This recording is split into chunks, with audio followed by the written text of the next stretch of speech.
వందే వందారు మందార ఇందిరానందకమలం అముదానంద సందోహ బంధురం సింధురానన్ అంగం హరేః పులగభూషణమాశ్రయంతి భృంగాంగనేవ ముకులాభరణం తమాలం అంగీకృతా కిల విభూతిరపాంగలీలా మాంగళ్యదాస్తు మమ మంగళదేవతాయాః ముగ్ధా ముహుర్విదధతి వదనే మురారేః ప్రేమత్రపా ప్రణిహితాని గతాగతాని మాలాదృశోర్మధుకరీవ మహోత్పలేయా सा मे श्रियं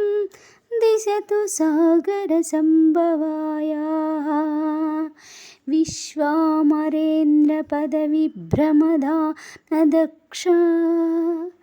आनन्तु हेतुरधिकं मुरविद्विषोऽपि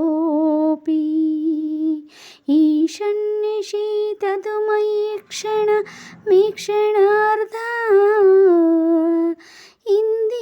ఇందీవరోదర సహోదరమిందిరాయాః ఆమీలితాక్షమధిగమ్య ముదా ముకుందం ఆనందకందమనిమేష మనంగతంత్రం ఆకేకరస్థితనే నికపక్షనేత్రం భూత్యై భవేన్మమ భుజంగశయాంగనాయాః బాహ్వంతరే మధుజితశ్రితకౌస్తుభేయా హారావళీవ హరినీలమయీ విభాతి కామప్రదా భగవతోపి కటాక్షమాలా కళ్యాణమావహతు మే కమలాలయాః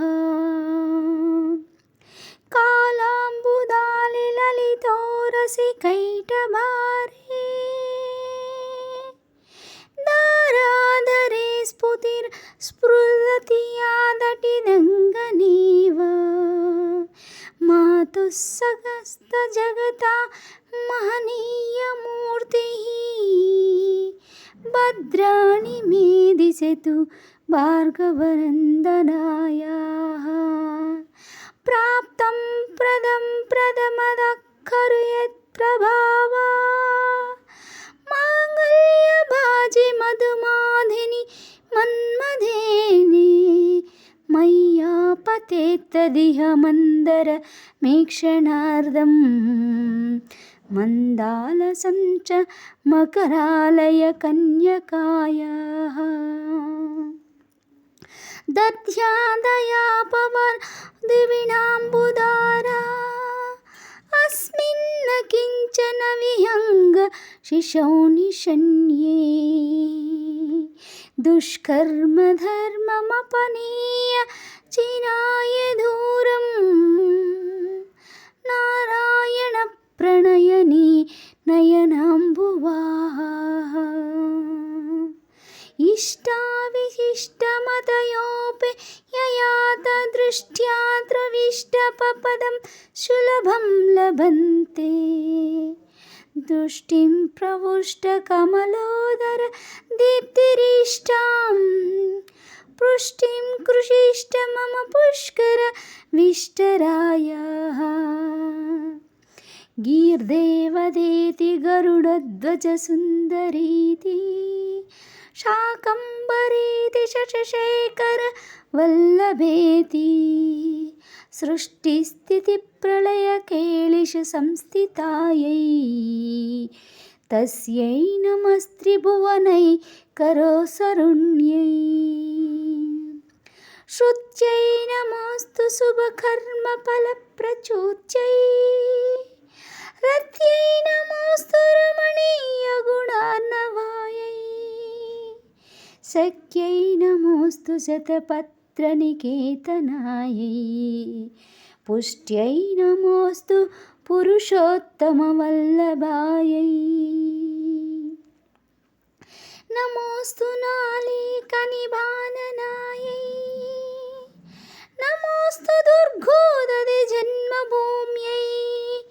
नमोऽस्तु सोमामृतसोदरायै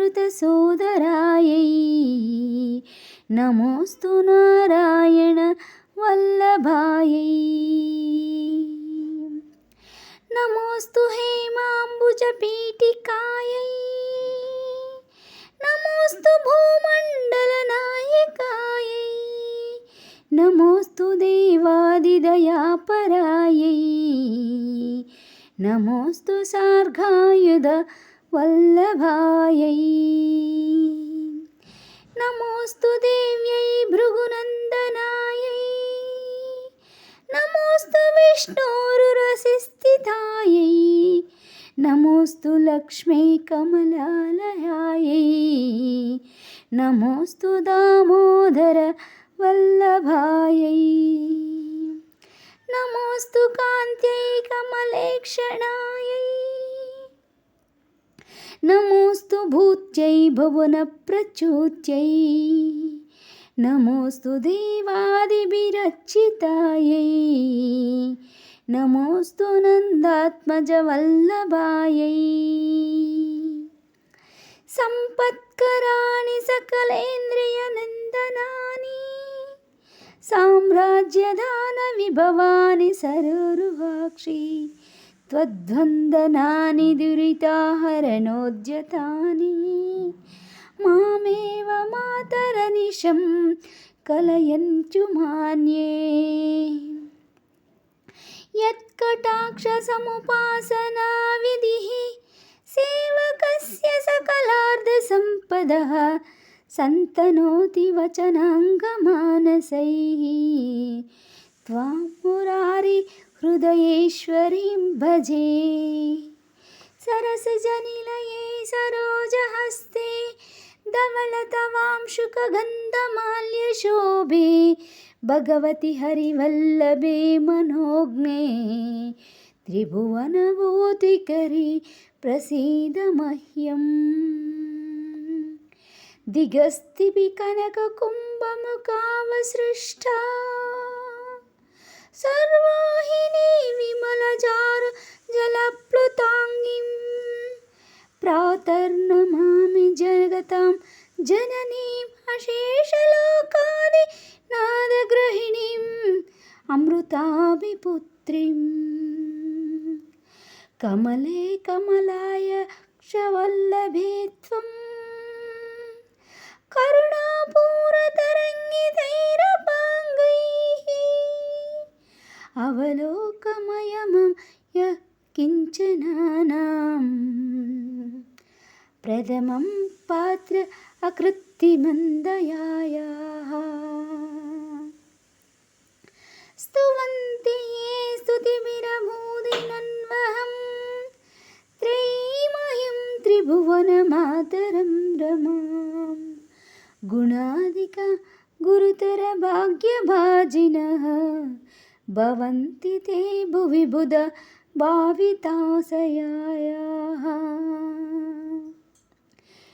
इति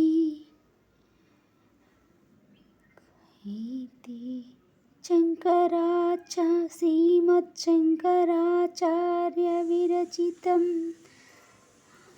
कनकधारास्तोत्रं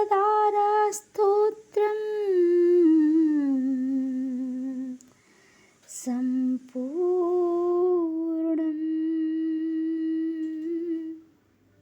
Thank you. जय महालक्ष्मी.